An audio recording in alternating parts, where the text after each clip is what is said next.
Let's learn how to enable dark mode in Google Chrome.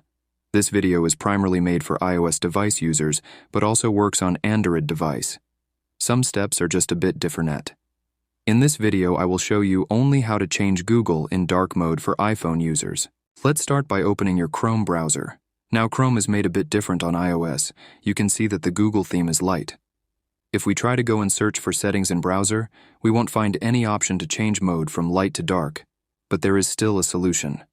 Just follow my steps. As we can't change mode in Chrome settings, we need to change entire iPhone mode to dark. To do that from your home screen, go to Settings. Once you are there, scroll a bit down and find Display and Brightness option. Click on it. Once you are there, you will see that many stuff appeared.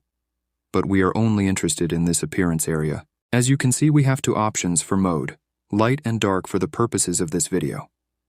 I was using the light one, but now let's change it to the dark mode. Click on dark mode and everything will change pretty fast. To check if it succeeds for Google, also let's go back to Chrome and check. This dark mode will turn everything possible on your phone from light to dark. That means every app that can be affected by it will be changed. So let's go back to Chrome.